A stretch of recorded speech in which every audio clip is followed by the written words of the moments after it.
Isn't it good to see you all? We filled the space up pretty well. And church always happens in the middle of life. It's really interesting to be together in a different space, with a different feel and a different sound and different light. It's quite a gift really to get to be our community, have our way of being in a different space, different context. Not to mention, we are so lucky to be welcomed so generously by Phillips Exeter Academy and Reverend Heidi Carrington Heath. We are so fortunate that we could do the work to care for our own building, to bring new life and vitality to our home, and have a place to be while that happens. This world is surely full of suffering. Our own lives have their pain and uncertainty. May this moment of coming back together be a breath of gratitude, an intake of thankfulness, a river of welcome, a summer rain of appreciation, a high tide of grace.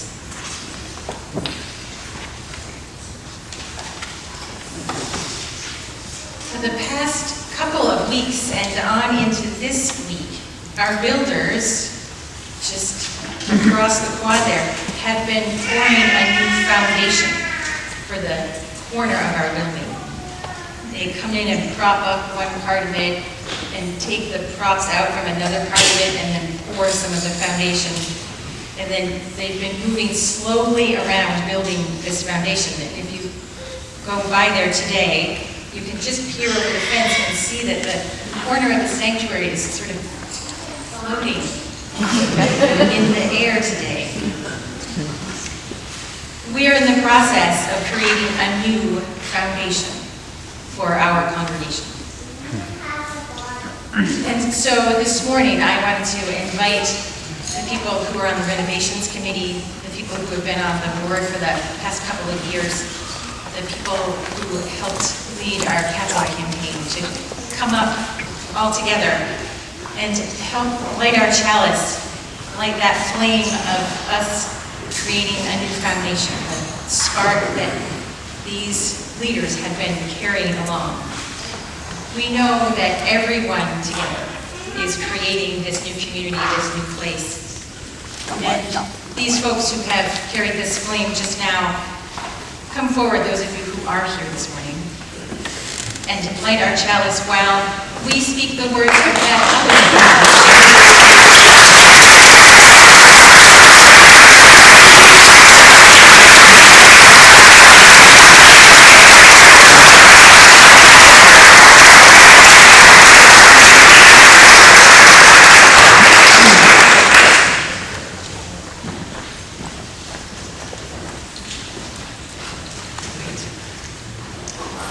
And I invite you to speak the words of that other foundation of our community, the covenant.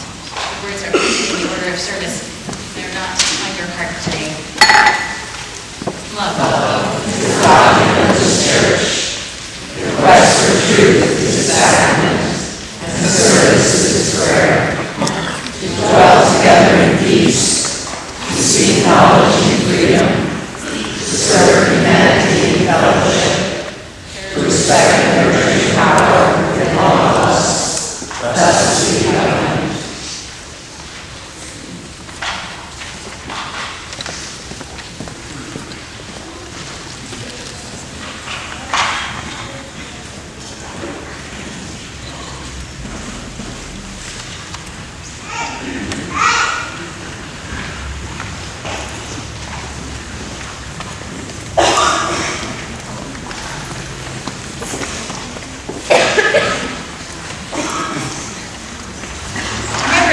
Wanted to be here this morning in person with us, but had to be away at the last minute.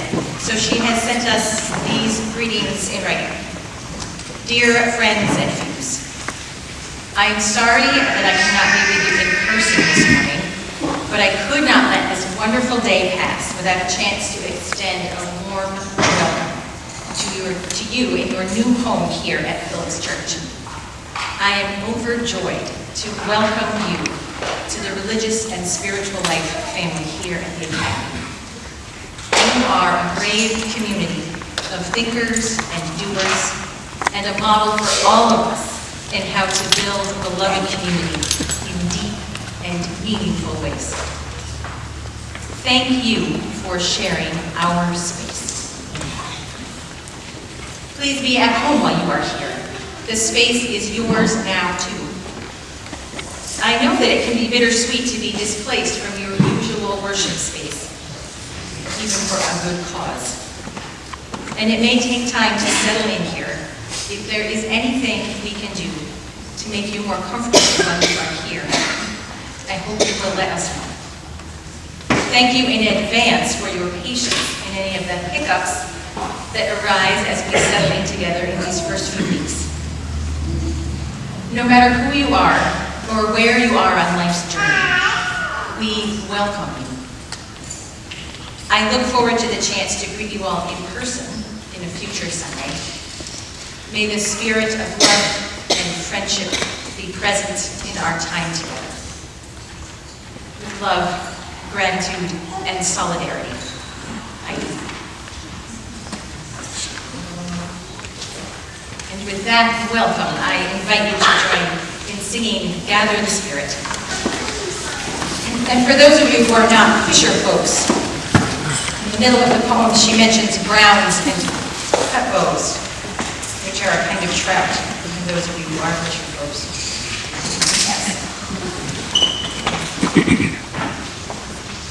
Start with the thirst, the deep well you have been forgetting, ancient and ready to be soaked without shame.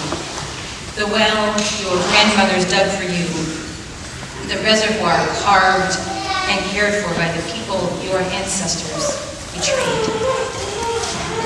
Your thirst is their faithfulness, undeterred from believing that there are no strangers here. In the same thirst, we are made and unmade, born and born again. Thirst is the thing that remembers who you are before the land, the hard rock, your body stiff and unyielding, hungry for canyons, mountains, oxbow lakes, whole oceans of whales, and sea lions, and even the bitter stories of slave ships and refugees refused at the shore. The thirst can hold it all. Untellable tales of water coming before the ground is ready, water rising without recourse. Stories also of creation and construction. The pot boiling for tea and dinner, warm washcloths, and the first starts of seedlings in the spring. The thirst tastes the air, knows the sky and the rain before it comes, and sets in motion the leap off the ledge of the dock, freedom unbound into the startling cold, and the way the breath leaves and returns, like the sense that you are small, and also not unlike the lakes monsoons, always on the verge of danger and undoing it all. The thirst says, we are soft in these bodies, part river, flowing with the browns and the cutbows, the immigrant geese, sometimes too much and risk-ready, part creek, trickling for miles underground. The thirst knows there is a way to turn everything breaking into beauty, to flush the wound clean and begin the healing. Thirst is what is possible when we tend to the wanting of all the world, the generations, the stars, starting within your small, dry mouth. And the reaching for the glass, the pouring and the filling, lifting to your tongue, and the drinking until you are drenched.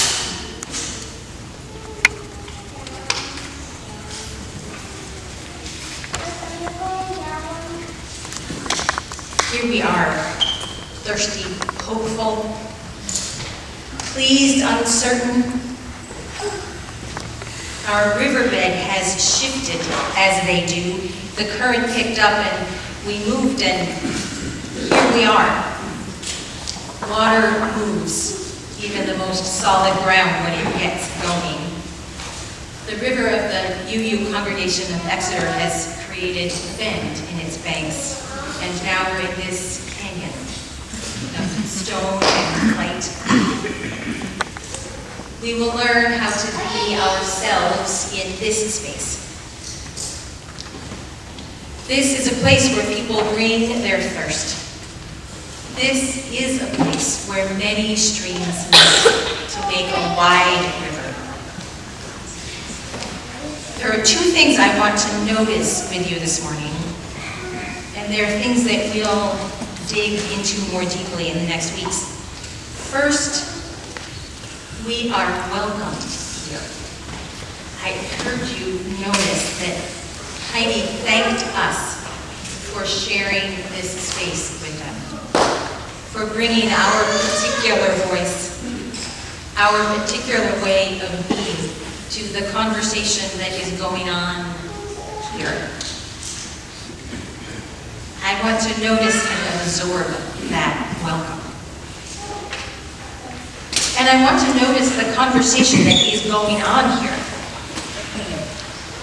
Face forward, and this is a very Christian place.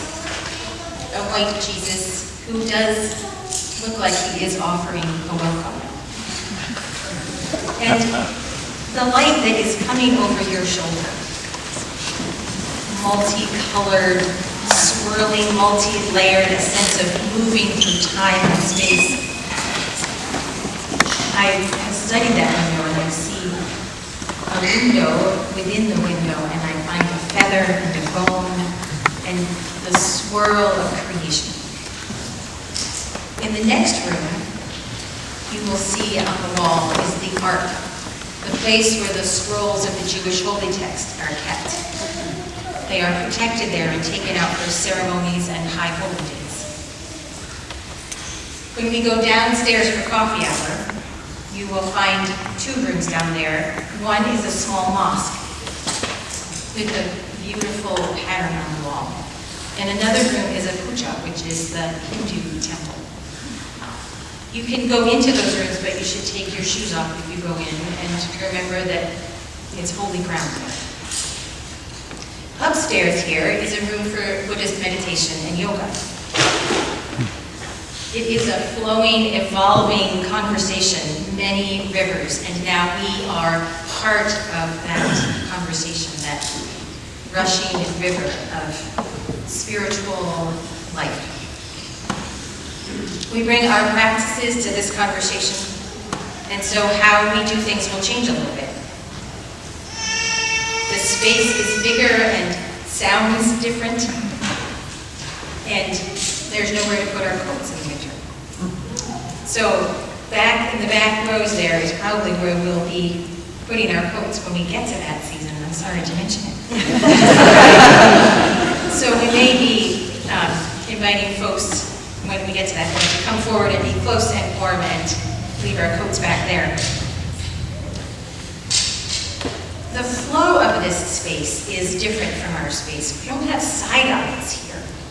In our space, we can move around a little bit, but this space in the sanctuary doesn't allow for that as much.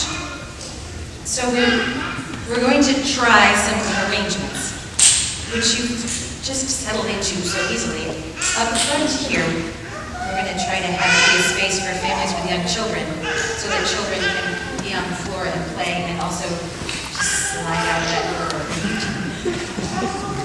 And the row back here, where Herb and Karen, just raise your hand, this row, we'd like to mostly reserve for folks who have limited mobility and maybe have a walker, but that's a good place to land. And finally, the ritual that we have had of lighting candles during the offering time. In this space, that kind of movement isn't going to work. So we're going to experiment with some other ways of being together and honoring our lives. So I'll invite you to come before the service and light a candle. You can see behind me, just behind the chalice, there's a place for candles. And we're also going to experiment with something else, which is on either side of the chancel up here, there are 2 tables. You'll be able to see them when you get up here. And some baskets of stones. And you can build each Sunday a cairn, one of those piles of stones that's a marker of our way. All year we'll be working on the theme of wayfinding, finding our way in the world, finding our way as a community. So having these cairns to build each week will help us find our own guideposts. So you can come up and place a joy or a sorrow or just something you're noticing into one of these cairns each week. Some of these stones are river stones. Some of these stones I dug out of the pile of sand that used to be our cellar. So some of these are FUUSE foundation stones. A few of them I picked up at Camp Huckins. And I invite you to bring stones that you would like to add to these cairns. And come a few minutes before the service and either add a stone or light a candle. There'll be a little more music before the service to hold that moment. And each week we will have to take those down, which means that we keep building and rebuilding the way we find our way in the world. Some of you know this building and this space quite well, and some of you are here for the very first time. So we're going to let our young people and our directors of religious education go out and meet this space together in a little smaller group, find all the ups and downs and ins and outs and bathrooms and all of those things. And then at the end of the service, they can help lead us down to coffee hour and can probably help you find whatever it is that you're looking for in this space, because they are going to go and meet the space. So we'll let Lindsay, Jean, and Emily and the children and parents who want to join them go off into the many hallways of this place.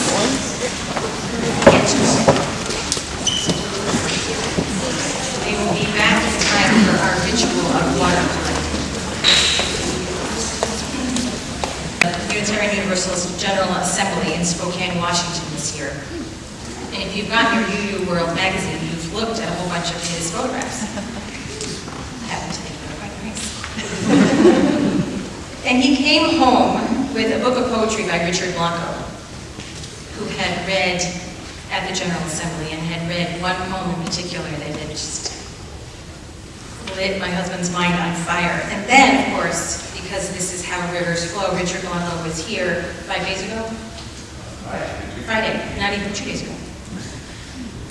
So the rivers are meeting again.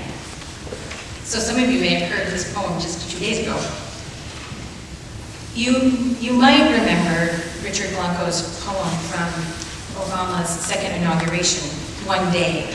We read it as a children's book in church one time. That poem is about, it starts in the morning and goes till night, traversing the whole country, trying to capture the great sweep of experience that happens in this one country in one day. The poem that he read at General Assembly was different. Come right in. Students are right.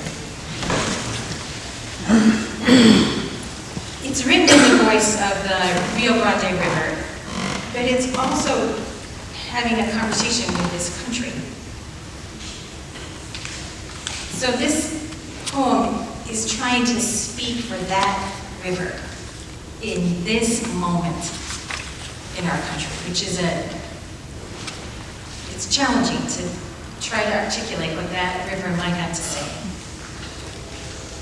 But here is its voice. I should also say there are a few words in this poem which will be uncomfortable to hear, which is part of this moment in the world.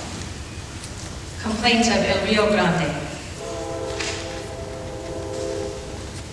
I was meant for all things to meet, to make the clouds pause in the mirror of my waters, to be home to fallen rain that finds its way to me, to turn eons of loveless rock into love-sick pebbles and carry them as humble gifts back to the sea, which brings life back to me.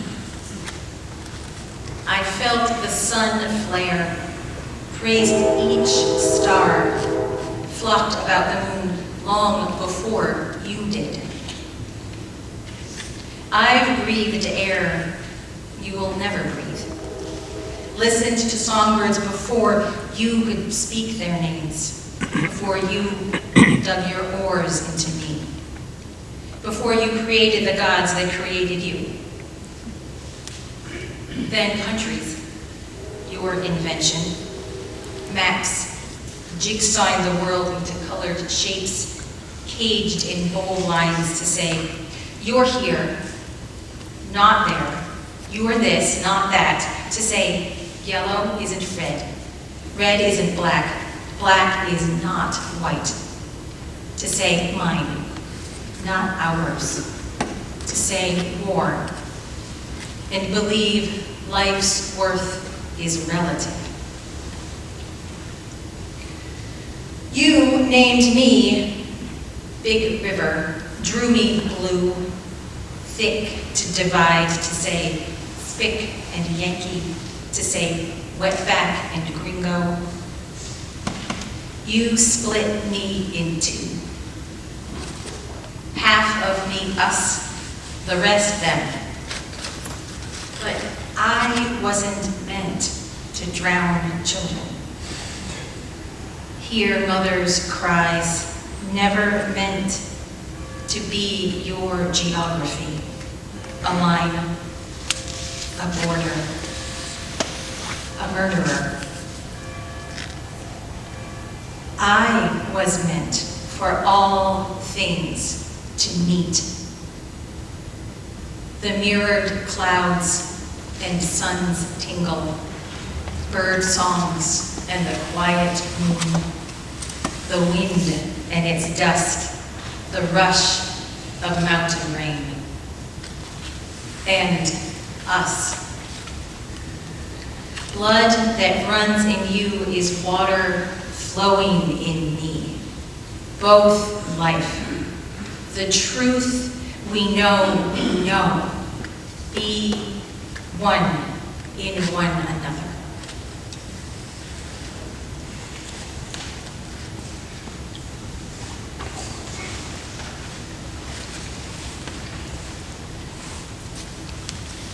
It's wonderful for that river to get its voice back in this moment in the world.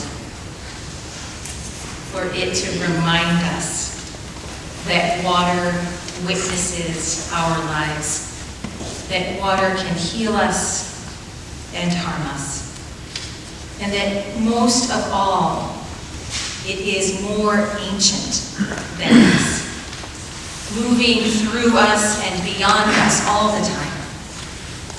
Our lives are a short splash in the stillness and the rush of water.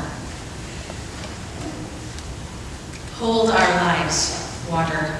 Teach us to be still and ever moving.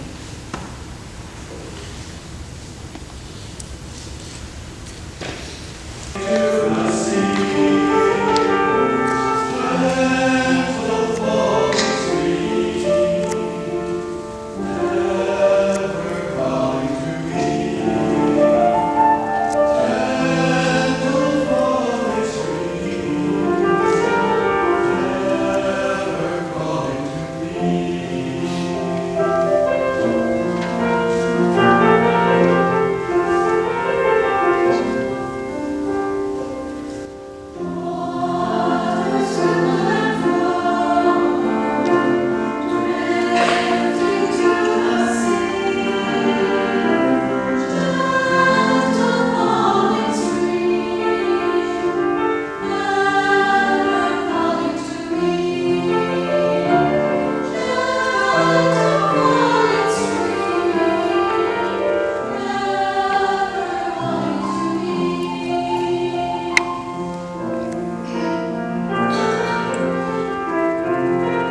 is the place where we collect the meaning of our lives, tell the story of who we are, begin to imagine how we live into the future. So in this channel, I invite you to speak with the voice of the water that you have brought today, or the water that you experienced over the summer, or the water that you're going to bring next week.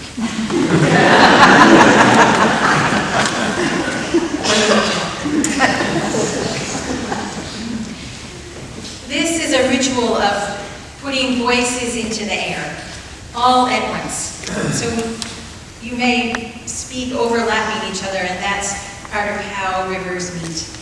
The voices all collect. So you might say the name of water, the Exeter River, or Ossipee Lake. You might also say something that you think the water might say about itself.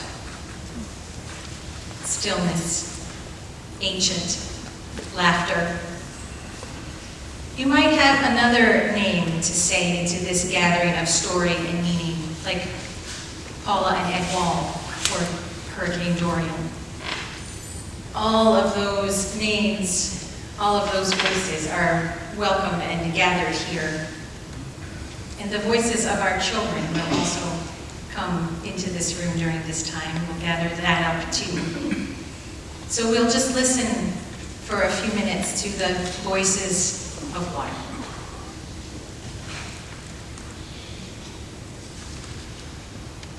Roatan, Honduras. Lake Louise.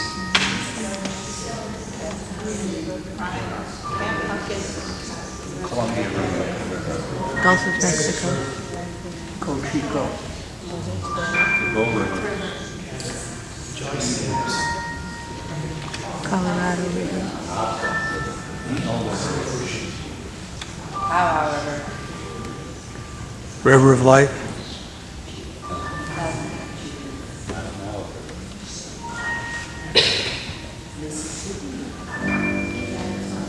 Fraser River. Mississippi.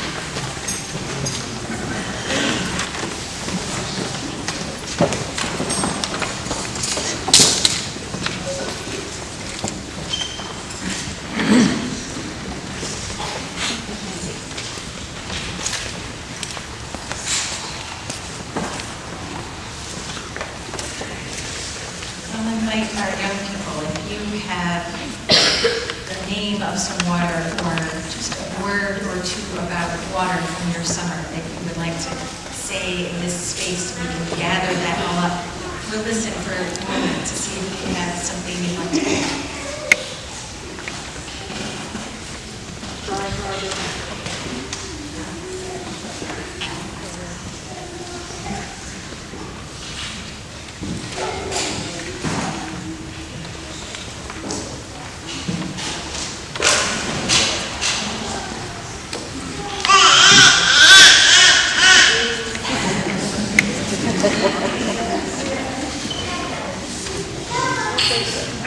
Now we'll collect the water. And this is another thing that is different in this space. We'll have 4 places to collect the water, because if the river just runs this way, we'll have sort of a flood. So there's a bowl in the back, there's a bowl on the side here, and there are 2 tall vases up front here. So you can go to any of those places and add your water.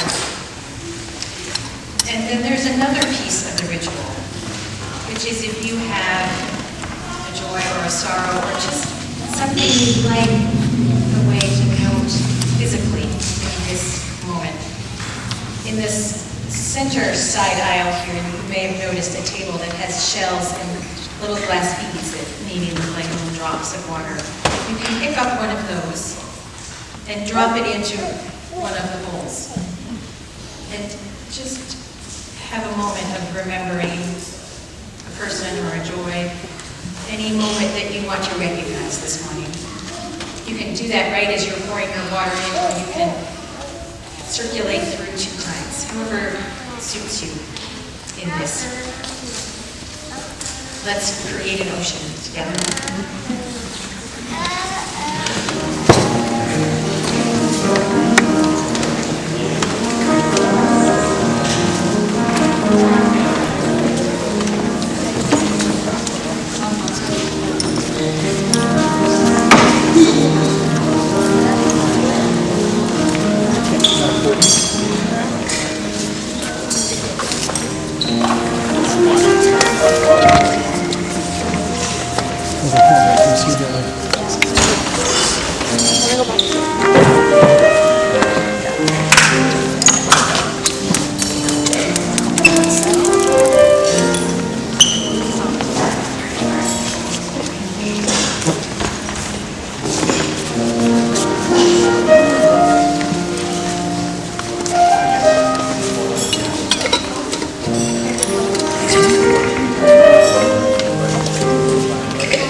Container up front here so that for the next couple of Sundays, if you want to bring your water, you can add it to this ocean we have created. And then I will boil it and it will be our holy water for this year, a way to bless and to remember.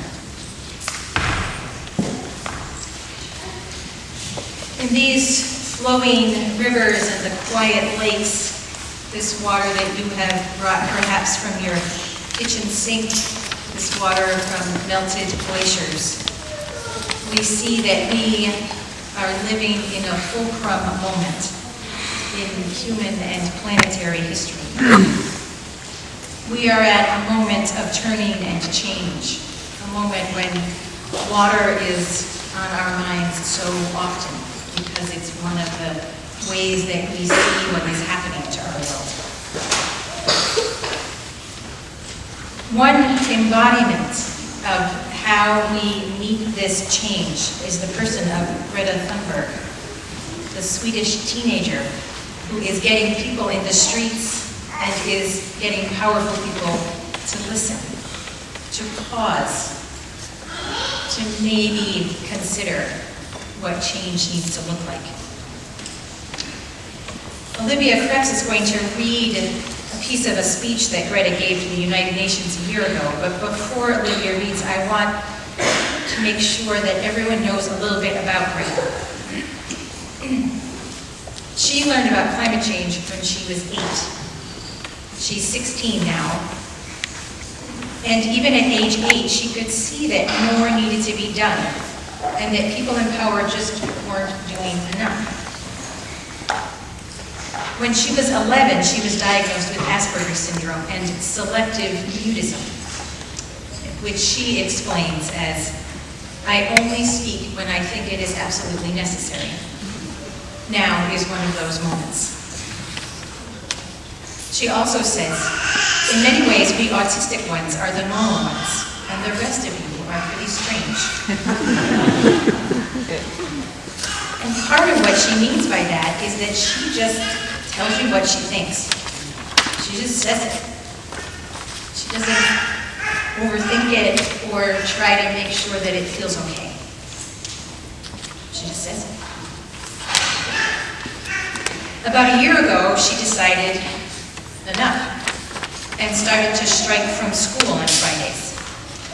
And for every Friday for a year, she sits down in front of the Swedish Parliament and says, there's no point in me going to school and learning things when you, my leaders, are not doing your jobs.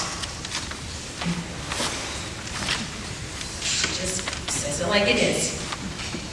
She was invited to speak at the UN when they were in Europe, and she was invited to speak again when the UN met in New York. I think their meeting begins on Monday.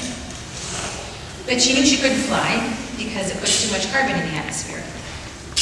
And so a team of people who had a racing yacht brought her across the Atlantic Ocean. Did you follow this journey of hers? 2 weeks on the northern Atlantic on what is actually a very small boat. Because she believes the river of change is here. Olivia will read Greta's speech so that we can hear this young voice.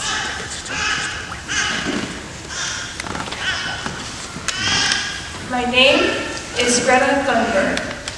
I am 15 years old. I am from Sweden. I speak on behalf of Climate Justice Now. Many people say that Sweden is just a small country and it doesn't matter what we do. But I've learned we're never too small to make a difference. And if a few children can get headlines all over the world just by not going to school, then imagine what we could all do together if we really wanted to. But to do that, we have to speak clearly, no matter how uncomfortable that may be. You only speak of green eternal economic growth because you are too scared of being unpopular. You only talk about moving forward with the same bad ideas that got us into this mess, even when the only sensible thing to do is pull the emergency brake. You are not mature enough to tell it like it is, even that burden you leave to us children. But I don't care about being popular. I care about climate justice and the living planet. Our civilization is being sacrificed for the opportunity of a very small number of people to continue making enormous amounts of money. Our biosphere is being sacrificed so that rich people in countries like mine can live in luxury. It is the sufferings of the many which pay for the luxuries of the few.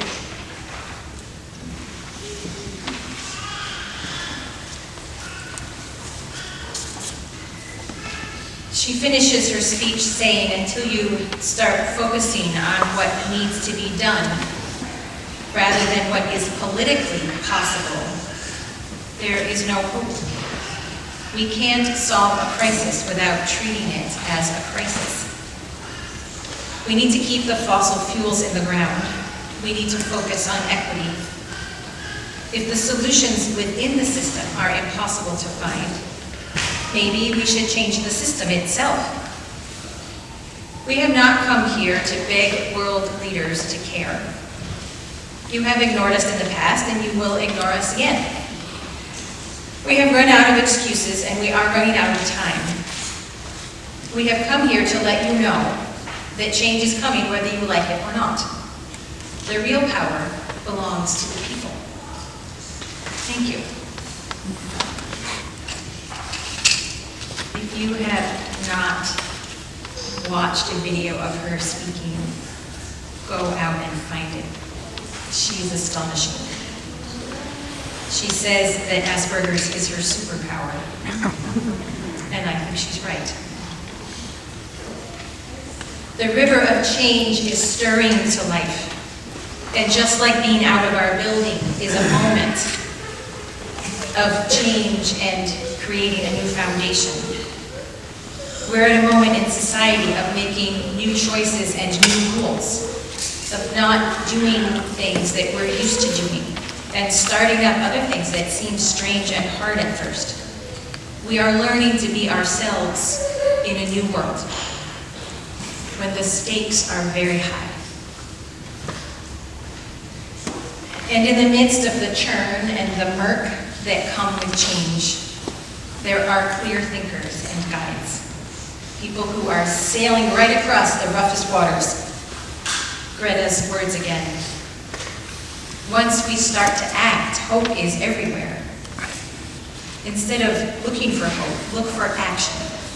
And then hope will come. She says we use 100 million gallons of oil every day. There are no pools to keep that oil in the ground.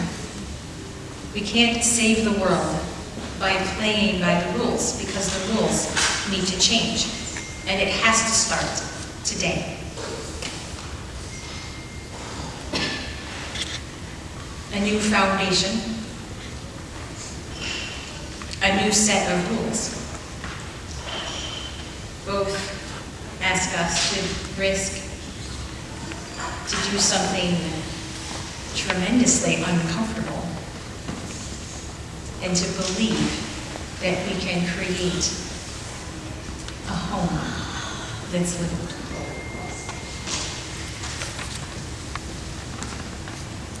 I invite you to join in a blessing for this water that we've gathered, for the river that is us, for the river of change that we're trying to create and participate in.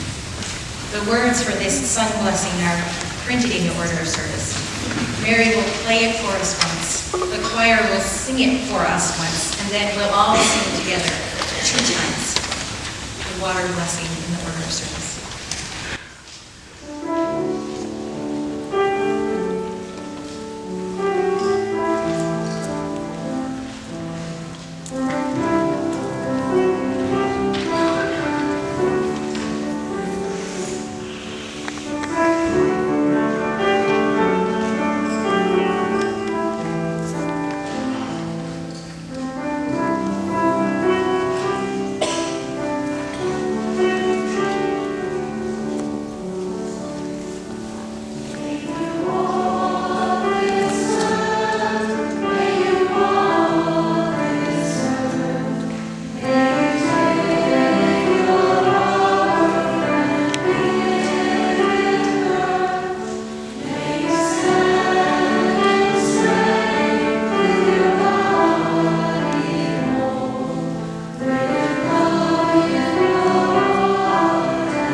Our offering this morning is part of this river.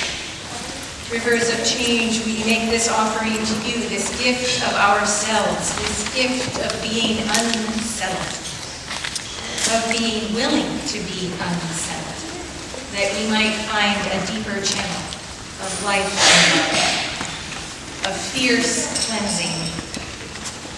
And may part of what we receive as we give up our old ways is a love, a welcome that is startling and generous.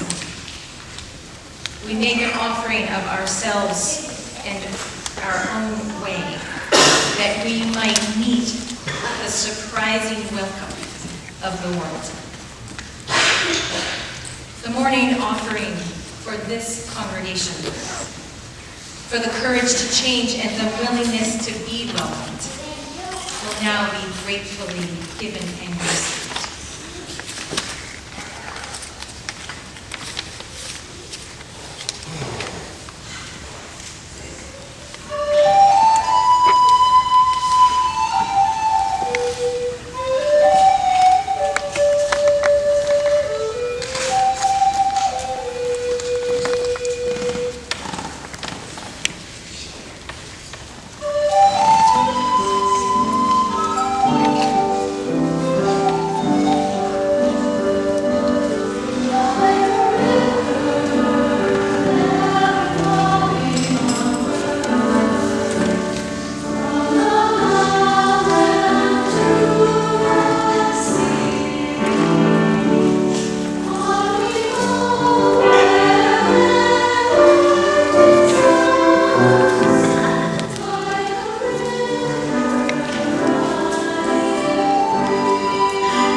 join in singing Blue Bow poem, 1064 in your choice.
Guided by your faith and not your